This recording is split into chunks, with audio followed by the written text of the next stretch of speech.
www.nbt.in दो कौड़ी की धमकियां। मेरे एक दोस्त की बेटी लखनऊ के एक प्रतिष्ठित स्कूल में कक्षा 3 को छा है। दोस्त अपनी बेटी को खुद स्कूल छोड़ता और जहां मैं वहां से लेता है। मैं भी समय होने पर अक्सर उसके साथ जाता है।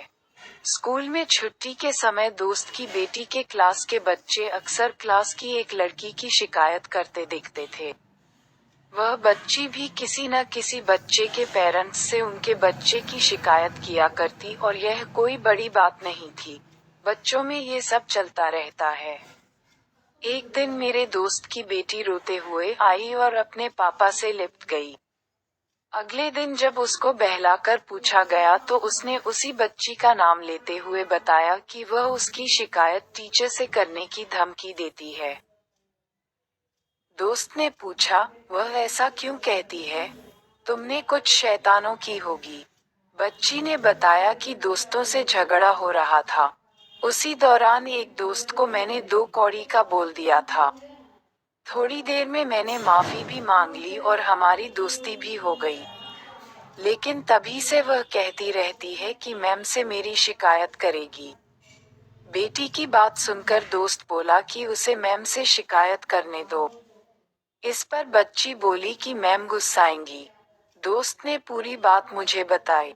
कुछ दिन बाद फिर मैं दोस्त के साथ उसकी बेटी को लेने स्कूल गया। छुट्टी में उसकी बेटी फिर रोती हुई आई।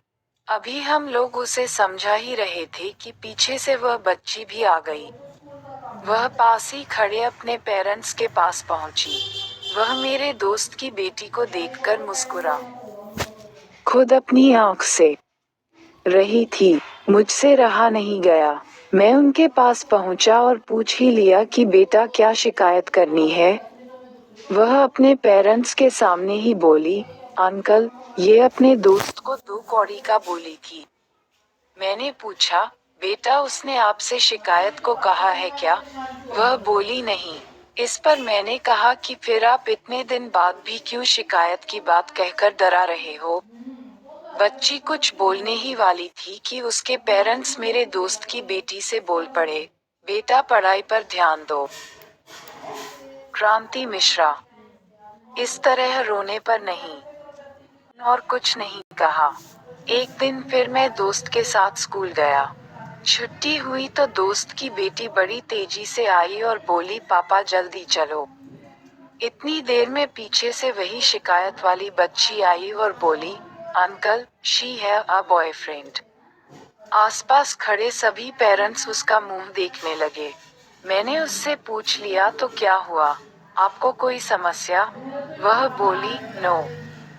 इसी बीच वहीं पढ़ने वाला एक बड़े क्लास का बच्चा अपनी बहन को लेकर आया। बच्ची ने उसी लड़की की ओर इशारा किया। इस पर लड़के ने उससे पूछा कि उसने उसकी बहन के पेट में घूंसा क्यों मारा। उस बच्ची ने इनकार किया, लेकिन भाई बहन अपनी बात पर अड़े रहे। मैंने हस्तक्षेप करते हुए उस बच्ची के पेरेंट्स से कहा कि सर, कहीं न कहीं दिक्कत है। हर बच्चा आपकी बेटी की शिकायत कर रहा है। बच्चों को टॉर्चर करती है। इसे लगा कि अब तक तो कोई शिकायत नहीं आई है। उन्होंने